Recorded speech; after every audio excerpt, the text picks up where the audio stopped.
après, aujourd'hui, j'étais heureux, je crois. Je me suis dit, c'est bon, je suis en table finale, télé.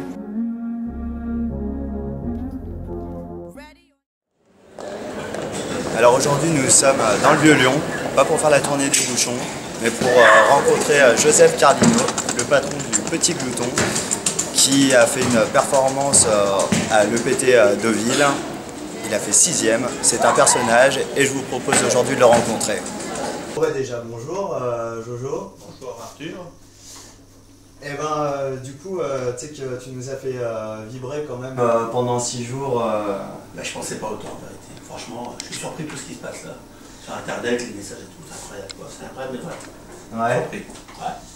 Et moi je voulais savoir un petit peu déjà à la base comment t'en es venu au poker, parce que là on te connaît, Un accident complet. Ah. Moi j'ai même pas joué à la belote, ni au rami un petit peu, je connais un peu les règles, ni à la belote. Je jouais à la scope à italienne, avec ma grand-mère jouait à la scope. Je sais pas jouer aux cartes du tout.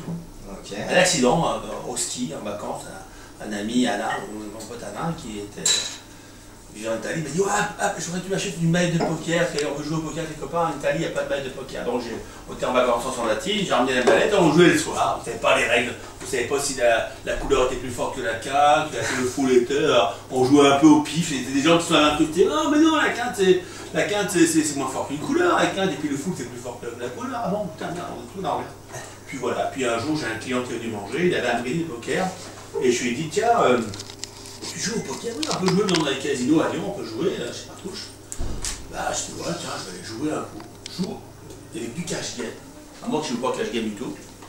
Cash game, et à ce moment-là, j'ai tant pis, je joue au cash game. Putain, j'ai pris 500 € dans la soirée. Je dis merde, c'est sympa comme jeu ça, les 500 € et tout.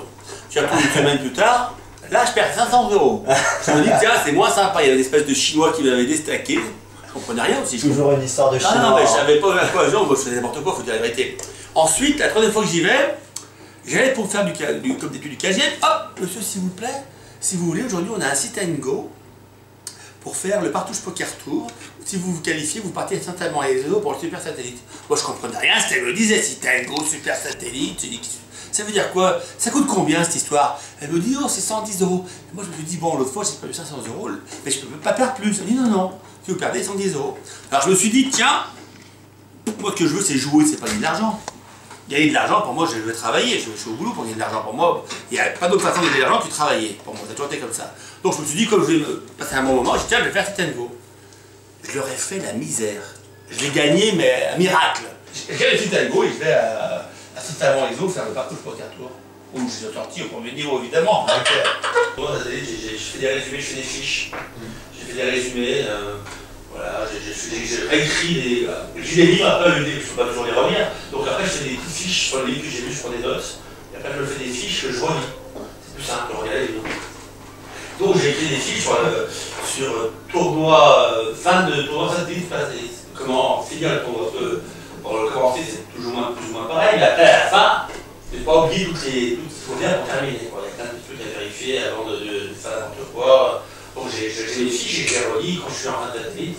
Des fois je mets mon bouc avec moi dans la sacoche, je sors, je relis ce que j'ai écrit pour pas faire des conneries. Et donc je me qualifie, voilà, c'est vrai, souvent je me qualifie.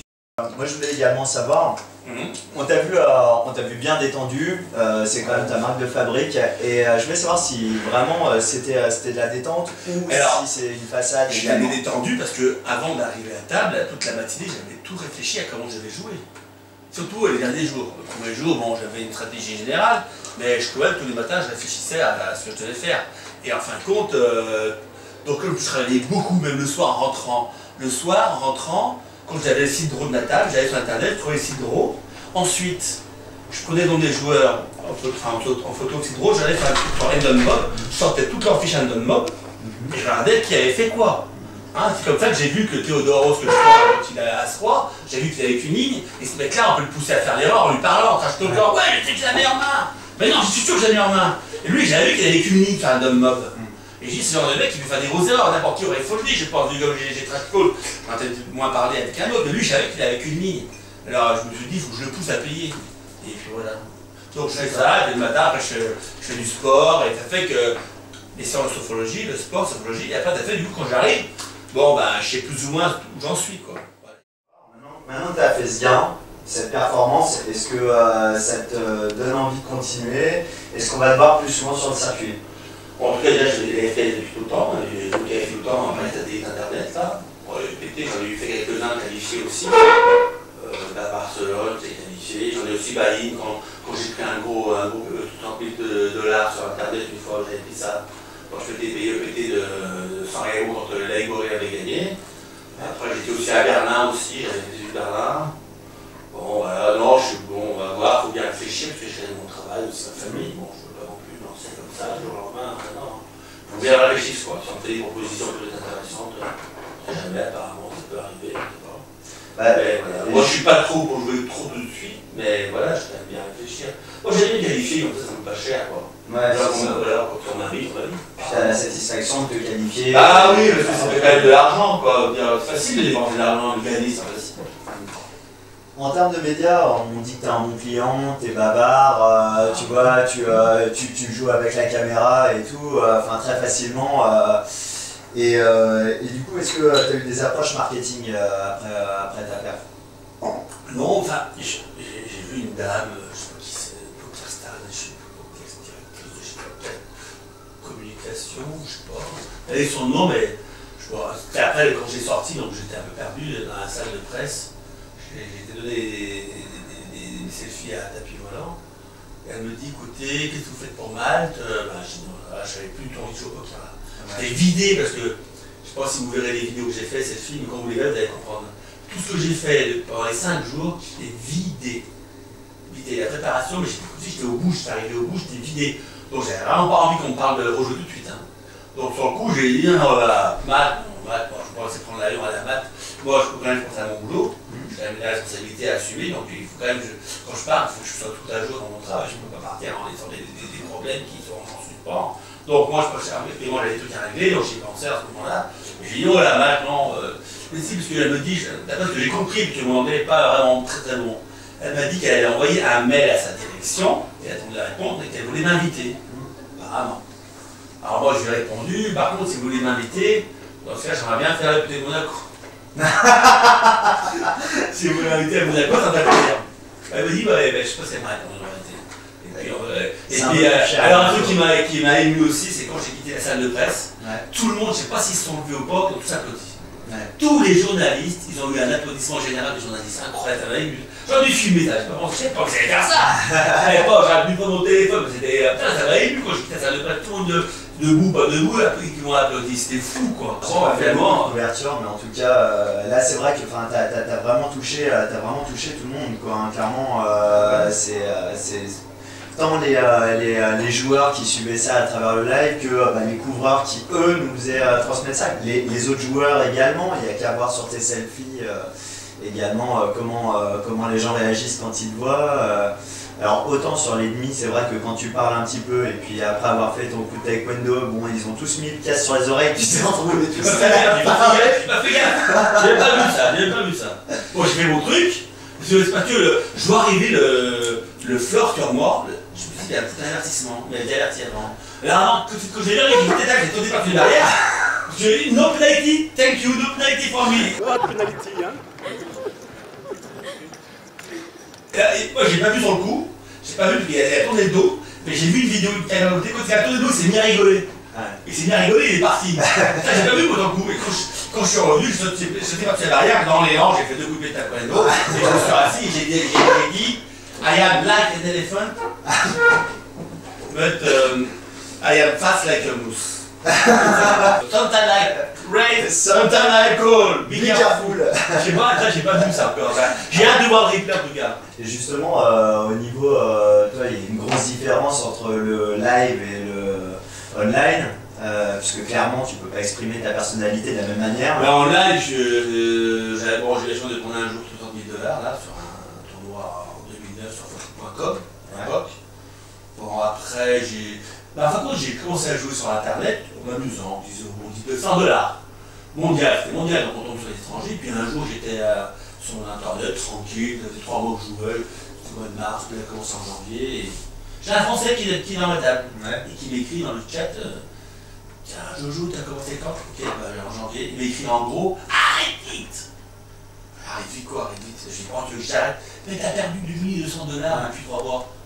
Je dis, mais comment tu t'es perdu? Même moi, je sais pas ce que j'ai perdu. Il me dit, mais c'est Sharscope. Quel Sharscope? Il peut lui parler. Mais bon, ben alors du coup, c'est vrai qu'il me dit, alors bon, ben voilà, il m'a dit, arrête vite. Il me dit, bon. Du coup, je me suis dit, je vais pas arrêter, mais quand même, il faut que je réfléchisse.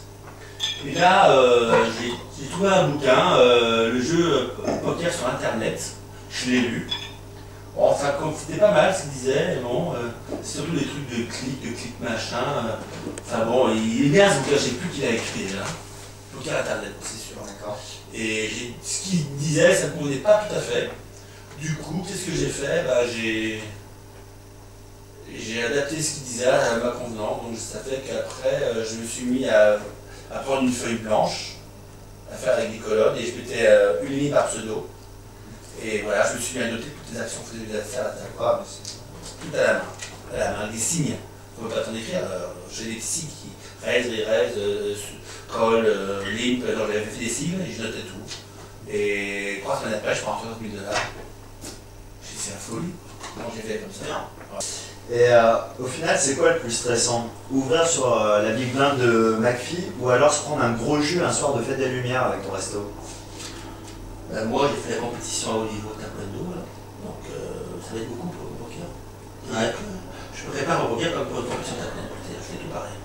Mais là, quand t'as un gros jus, ouais, mais tout est préparé aussi, tout est préparé. Ouais. C'est personnel, tout est organisé. Et ici, ça va, c'est du monde. J'ai du monde, mais du monde qui bosse avec moi, j'ai une bonne équipe. Donc je gère bien. C'est surtout, c'est pas le moment du coup de feu qui est important quand on travaille le 8 décembre, c'est la semaine qui précède. Pensez à ne rien oublier. C'est-à-dire ne pas passer les bonnes commandes, ennuyer toutes les commandes, tous les produits, qu'il ne manque rien. Parce que le 8 décembre, on ne peut pas rouler à Lyon. S'il manque quelque chose, même les 4 jours avant ou après, si on doit partir faire des trucs, c'est impossible. Donc il faut bien penser à toutes les commandes, se rappeler de l'année dernière ce qu'on avait passé comme produit. Le plus dur, en fait, compte, c'est la semaine qui précède le 8 décembre. Pas au 8 décembre, normalement, tout roule parce que tout est prêt. Comme au poker, je prévois tout à l'avance. Quand j'arrive à la table, tout est prévu. Donc, j'ai rien à craindre, et proches, je me stresserai. C'est des hommes, c'est pas des robots, c'est pas des Superman, les mecs en face de moi. Hein, et voilà, donc j'aurais peur. Évidemment, c'est vrai que la table finale, j'avais du stress quand même au dernier moment, mais ça c'est plus. Mais bon, par contre, il ne faut pas se déconcentrer, il ne faut pas faire d'erreur. Donc, des fois, je pars un peu en live. Une fois, j'ai relancé, alors j'avais une relance avant moi, du coup, j'ai bien parti dans un coup, j'ai dû donc être obligé. Et après, j'ai pas voulu lâcher, j'avais quelque chose hein, pour relancer d'abord. Un as de carreau. Donc, quand j'étais obligé de se relancer, il était cool. Après, je touchais mon tirage, j'ai pas voulu lâcher l'affaire. J'ai quand même perdu un coup important, mais bon. Donc, un petit McPhee, rien d'impressionnant. McPhee, bon, vous savez qu'il avait gagné le PT de Berlin, ouais. Run-up à Londres. Bon, bah, si, je me l'ai fait lui quand même. Hein. Ouais. J'ai joué très serré en plus. Moi, j'ai joué très serré, j'ai très peu joué, j'ai joué contre lui. Je pense que quand j'ai joué contre lui, aussi, il avait il n'a pas bougé beaucoup. Donc on s'est respecté, j'ai gagné le coup, je ne sais plus ce qu'il pouvait avoir. Moi j'avais quoi contre lui, je crois que j'avais paire de 10. Mais Valentin, j'avais just call paire de 10. Un petit flop, il mise, je bête, il check, je bête. Il mise, je colle, il check, je bête, c'est bon, c'est très bien, c'est mon plan ça. Avec les 10, c'est bien comme ça. On ne parle pas faire un tapis, pas un tapis, il prend les là dans la gueule, peut-être des fois, je ne sais pas quoi. Ou après on voit la river, il chatte à la river un truc, un tapis le flop. Là au moins, il n'y a pas de 50-50. Il n'y a pas de chance qu'il y ait dans l'histoire, hein. C'est du poker pur, stratégie. Et à parler à titiller tout le temps, bon, t'as dû voir deux, trois personnes qui ont tilté. Et un peu l'autre, l'Ukrainien, le jeune, la Kabenas, comment ça s'appelle? Je ne savais pas bien ce mec-là. Quand il était short à la bulle, il était tout gentil. Je me rappelle, il est arrivé à la table, oh please, il était tout mignon, tout gentil, tout mielleux. Je dis, ce mec-là. Là, il avait du jeton, il n'était plus là, bon, là, c'était fini. Et lui, à un moment donné, j'ai pas apprécié le Flore, le barbu, je sais pas si c'était italien, il est venu me voir, que je parlais, et puis, bon, il est venu m'avertir, et lui, il a dit, non, mais le Flore, c'est pas l'été, hein. Je suis sûr que j'ai jeté la fond dans la gueule, un peu plus. Je n'avais pas compris ce qu'il me disait au début, il a bien dit ça, j'ai dit, comme je suis de l'anglais, je suis pas spécialisé dans l'anglais. Il dit, non, vous devez lui mettre une pénalité, hein. Puis l'autre, il pouvait pas, c'était trop marrant pour qu'il me mette des pénalités. Non, puis en plus, t'en feras aucune règle. Si, mais apparemment, il est venu m'avertir, donc j'ai dû faire un truc. Donc, et c'est là que j'ai mis mon foulard sur la tête, quoi. Ça me parlait, j'ai mis, je sais pas si vous avez vu, je sais pas. À un moment donné, j'avais mon écharpe, je l'ai mise sur la tête, et j'ai mis mes lunettes sur mon écharpe. En fait, je parle plus, je suis comme la fantôme, j'ai dit rien me gosse, et tout le monde était bon de rire. Tous ceux qui ont vu sur la télé, ils m'ont dit, hé, attends, je ne vais pas empêcher de parler, il faut que je me mette sur la bouche. Pas sinon. Donc j'ai pris mon truc sur la tête, et après il est revenu, non, vous pouvez pas rester comme ça, faut qu'on voit votre visage. Alors faut savoir, hein. Et du coup, j'ai enlevé, quoi. Et là, l'autre, je sais pas pourtant précis ça, mais sinon les autres, peut-être que je vais les saouler, mais bon. Comment, hein. On peut pas faire tout le monde, hein. Et t'as un quota sympathie super fort, tu t'es fait vraiment suivre sur les réseaux sociaux, tu t'en rends peut-être pas compte là maintenant, enfin vraiment que ce soit sur OnePoker, sur PokerStars Live, sur les sites en tout cas, Club Poker également. La team Jojo quoi, c'est bien. Ouais, mais j'ai vu, on est Jojo, j'ai vu, je suis Jojo, j'ai vu la bière. Je pense que c'est dû à quoi Parce que moi je suis heureux de vivre, les gens voient que je suis heureux, alors ils disent tiens voilà, un mec qui kiffe la vie, on va tous comme ça, moi j'ai la chance, j'ai beaucoup travaillé dans ma vie, hein, j'ai pas m'arrêté donné, hein. Je suis parti de zéro, j'ai commencé mon business, j'avais zéro. On m'a fait confiance, parce que j'étais sérieux je pense dans mon travail, on m'a fait confiance, on m'a donné la direction du restaurant, en location gérante, j'avais zéro quand je suis arrivé là dans la poche. Et je suis heureux, j'aurais fait autre chose, j'aurais été heureux pareil, hein. Je roulais en 115, j'étais heureux, j'étais en 115, j'étais heureux. Hein. Et ma 104, petit appartement, avec ma femme, les enfants, j'étais heureux. Bon, évidemment, j'avais pas beaucoup d'argent, j'étais au SMIC, et qu'est-ce que je faisais? J'allais à la pêche dans les temps de mon père, à la pêche, j'allais balader à côté, faire du vélo, du sport, je faisais mon taekwondo. Bon, après, j'avais plus d'argent, parce que j'étais plus heureux. Pas plus heureux. Et j'étais pas plus heureux, j'avais plus d'argent, évidemment. Par contre, il y a des choses qui ont changé quand j'ai un peu plus d'argent, c'est que j'ai un copain qui fait une compétition à 6 neiges aux Olympiques. Bon, parce qu'elle est gentille, on avance. Donc, bon, j'ai fait le bon, je ne vais pas France derrière lui, donc on a sympathisé à ce moment-là. Bon, j'ai quand même fait un espoir quand même, parce que j'avais quand même 31 ans. J'ai commencé taekwondo, j'avais 26-27 ans. Ouais, je commençais tardivement, bon, j'avais fait du karaté, bon, j'avais fait toujours du sport. Bon, pour moi, c'était un espoir, je suis un troisième, c'était à Gerland, à l'Opéra des Sports de Gerland, troisième, avec mon ami Alain Godet, mon coach. Donc voilà, et on s'est connus comme ça. Et puis il y a eu la Coupe du Monde en 2000 à Lyon, avant les JO, c'était les premiers JO où le taekwondo a commencé. Et j'ai dit, si tu le qualifies pour comité en concurrence avec 2 athlètes, si tu le qualifies pour Sydney, j'arrête de voir. Voilà, quand j'ai vu à la Sydney, j'étais content d'avoir un peu d'argent pour payer le billet. C'est ça le luxe, voilà. Ouais. C'est là où ça leur rend compte qu'on est un peu plus content, quand on a un peu plus d'argent. Comme ça, si on a un ami qu'on va aller voir loin, eh ben on peut y aller. Ça c'est cool. J'étais à Sydney avec ma femme, on a passé 3 semaines là-bas, au JO. On a visité l'Australie, c'était magnifique. En plus, mon copain a fait des médailles de bronze, alors qu'il m'a fait des médailles d'or, il a été volé par les arbitres. C'est ça la différence. Et sinon, moi, je me contente de pas grand-chose. Du coup, on t'a entendu chanter à table, hein. On sait que le chant, voilà. Restauration, taekwondo, poker, à quand un CD, voire un label de prod? Non, mais moi, je suis pas du tout. Moi, j'aimerais bien faire du cinéma, c'est ça qui me plairait. Du théâtre aussi, j'aime bien le théâtre. Mais je me suis lancé, hein. J'attends quand même de chercher, je crois. Je devrais pas casser. Le sosie de Jean Reno, en tout cas, on te l'a souvent.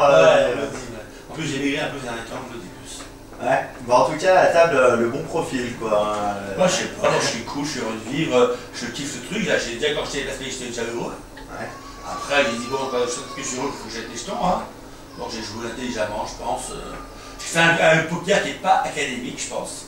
Qui n'est pas dans le style que font tous les tribettes, tout ça. Des fois, je tribettais, effectivement, des fois, la même main, je collais après. La même main. D'ailleurs, contre le français Milovic, comment ça s'appelle le gars là? Ouais, Milovic, Miroslav Milovic. Bon. Là, j'ai collé avec As-3, par exemple. Avant, quand c'était Castellon, j'avais tribetté avant. Je chante un peu. Je chante un peu, tout, sinon après, j'entends. C'est trop facile à dire. Comme je bouge très peu, quand je tribette, les mecs, ils me respectent grave, quoi. Donc, quand je tribette, les mecs, ils se pissent dessus. Quasiment, pas loin. Donc, alors, quand on ne tribette pas, on donne la cote aux autres joueurs. C'est un peu le danger. Donc là, il avait relancé, j'avais Just Call avec As-3, le roumain Dracula VPI. Bon, je me dis à quoi 3, c'est jouable, hein. Et lui, il bête le flop, il y a un tirage pique. Donc je me dis peut-être qu'il est sur les piques. Moi, j'ai touché mon roi. Donc je ne vais pas tout jouer cette main-là, je vais voir le Dany ou l'Arnais, quoi. Je ne peux pas coller, parce que si je colle, eh ben, je ne sais pas où on est Dany. Le roumain, il peut avoir une paire, il peut chercher une paire. Il faut que je sache que je me situe. En tout cas, le français, là je ne jouais pas les cartes, je jouais plus les stacks à ce moment-là. Je voulais pas trop enflammer le coup parce que j'avais des gros à ma gauche. Lui était short par rapport à moi. Donc je me dis, puis il y avait peut-être aussi un short à ma gauche. Je me suis dit, si le short s'énerve qu'il faut se tapis, bon peut-être que je peux aller avec As-3, on va réfléchir. Donc je me suis dit, la boxe, et puis il y avait le roumain, Dani, qui était assez gros. Donc je me suis dit, bon, j'étais en fin de parole, mais quand même il fallait pas faire n'importe quoi. Donc j'ai essayé de coller. Et j'avais vite réfléchi, il faut dire. Là le roumain est dans le coup, lui il bête. Et j'essaie de surrelancer. Pour savoir où j'en suis. Je surrelance. Dani sort du coup. Et il me reste lui qui paye. Bon, je me dis, tiens, qu'est-ce qu'il peut bien avoir dans cette affaire? Il y a un 8, tirage couleur. Moi, je me mets sur un tirage couleur. Quoi. Il tombe une brique. À ce moment-là, il check. Mais avant qu'il check, j'envoie au tapis, je crois. J'ai fait une erreur un peu. C'est un peu précipité. Bon, alors au tapis, que je me dis, bon, il peut me voir sur un tirage couleur et pas croire que j'ai quelque chose. Ce qui est logique, parce que quand on met un mec à tapis, en plus avant de mettre à tapis, je fais un peu du trash talk, c'est ça le problème qu'il a eu. C'est que je lui ai dit, pour être sûr que je ne fasse pas d'erreur, que je ne m'implique pas trop dans le coup, que ça ne me coûte pas trop cher si je suis la perdante, auquel il y a deux paires ou un volant, je lui ai dit, tu joues combien? Ah, much you, on parle en anglais. Il me dit 200 000, moi je sais que j'ai 800 000 à ce moment-là, un truc comme ça. Donc je me dis, si j'ai 200 000, bon, c'est ça la vie, quoi. Donc, puis j'ai top paire, top kicker. Non, en plus, bon, ben, on va pas trop de risques, hein. Et il me dit, bon, il y a le tirage couleur. Bon, si tu mets la couleur à la river, ça va arrêter l'action. Si tu mets la couleur à la river, si tu mets une carte connectée, ça va arrêter l'action. Donc je pense que pour moi, le mieux, c'est peut-être de pousser. Mais j'ai fait ça rapidement. Mais j'ai déjà pensé quand j'ai relancé, ainsi, quand il a collé, j'ai commencé à turn, n'importe quel turn, faut que je pousse tapis. Il check et j'envoie tapis. Voilà, et puis après il réfléchit, il me regarde. Alors, quand il regarde, je pense que j'ai la main gagnante, je sais que j'ai la main gagnante. Et à ce moment-là, je me dis, bon, maintenant, il faut que je fasse une tête un peu le mec embêté, quoi. Alors, je passe sur la vidéo, je regarde à droite, j'évite de trop le regarder, je regarde à gauche. Je bouge un peu à... Et là, je dis rien, alors qu'actuellement, je pars beaucoup quand j'ai une grosse main. Il m'a vu le faire avant. Il m'a vu le faire, donc là, il pense que j'ai rien, peut-être. Il pense que je bluffe un tirage couleur. Parce que je dis rien. Ouais. J'ai fait l'inverse de ce que je faisais l'autre fois. Puis lui, t'es avec moi, donc il a vu faire les trucs. Voilà, donc, et là, il paye avec la deuxième paire, il faut quand même le faire. Hein. C'est marrant parce que du coup, il y a eu deux analyses complètement différentes, celle de You et Bendo et, sur le live, qui eux disaient il est armé, il a As-Roi, vraiment ils t'ont claqué. Et sur le live anglais, par contre, il disait ouais, tous les jours avec As-8, c'est normal de payer ici et tout. Donc voilà, comme quoi l'analyse est vraiment différente. C'est ça, en tout cas bien joué. Et du coup, alors maintenant, Jojo, quand est-ce qu'on le voit le prochain tournoi? Je sais pas, peut-être, je sais pas si c'est pas le Winamax. Ouais, c'est quand ça? Ça, c'est du 28 février, il me semble, au 4 mars. La finale, ça s'en dit, c'est vrai? Ouais, c'est ça. Parce qu'ils m'ont écrit, j'ai été voir sur Winamax, c'est sur leur site. Putain, ils ont trouvé une vidéo de mode 2009 extraordinaire. Mais oui, mais à Evian. Putain, Evian. Mais oui. Le mec, il me coupe, je suis dans une boîte à partout, je lui dis, oh, pas plus loin, tu touches pas moi, hein. Je t'aime bien, Joseph, je t'aime. Et il dit, non, je peux pas avec les mecs, non. Mais une transsexuelle peut-être à la rigueur, mais toi non. C'est là, je me rappelle. Moi, t'as une coupe de PD quand même. Et puis je lui dis, bon, quand je dis, moi j'ai une main sérieuse pour des bras derrière. Il y avait Pascal Perrault qui était à ma table. Quand il m'a revu. Aurélien Guigui aussi. Quand il m'a revu à Deauville 6 mois après, il a dit, ouais, c'est lui, je vous parle, c'est lui le mec, je vous ai parlé. Ouais, il m'a dit, écoute, ça fait 25 ans que je joue au poker.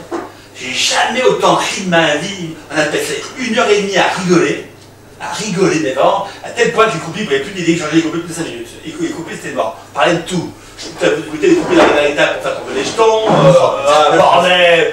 parlait de cul, on parlait de tout, on parlait de Coupe du Monde de foot. Et puis ils se disent, vous avez vu, ils disent, putain, t'es pas où, t'as joué à 8h du matin, il y en a qui veulent aller dormir, il y en a qui veulent faire l'amour, enfin arrêtez votre bordel, quoi. Ouais, c'était marrant ça. Mais bon, ils l'ont remis en ligne, ils étaient étonnés. Après, ils m'ont marqué, je joue aussi une ligne, on fait notre tournoi, mais ils m'ont pas dit que c'était au Nato Carto, ils ont marqué, je sais plus quoi. Oui, pété. Non, je sais pas pourquoi ils n'ont pas marqué. En tout cas, j'ai compris que ça devait être ça. C'est au Chichi-Montmartre. Ah, c'est ça. Je l'avais fait l'année dernière, j'avais perdu. J'étais à côté de Gaël Boban d'ailleurs, on avait bien sympathisé, elle m'a bien passé. Là, j'ai peur de prendre un rebar, mais bon, je crois que le rebar va me féliciter. Je crois que tout le monde va me féliciter. Je vais y aller, rien pour me faire féliciter, je crois. Bah, t'as bien raison. Voilà, peut-être le faire, mais bon, avant tout, il faut que je pense à mon travail d'abord, parce que j'ai quand même des trucs à régler ici importants. J'ai des travaux à faire, des travaux faire, des trucs à revoir. Donc là, j'ai 2 gens en attente, donc il faut que je mette ça en place.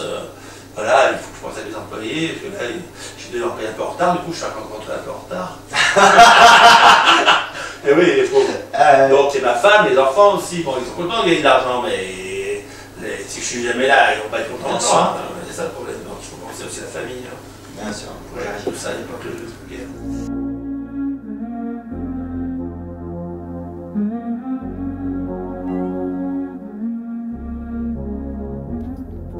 Ready or not, here I come. You can't hide.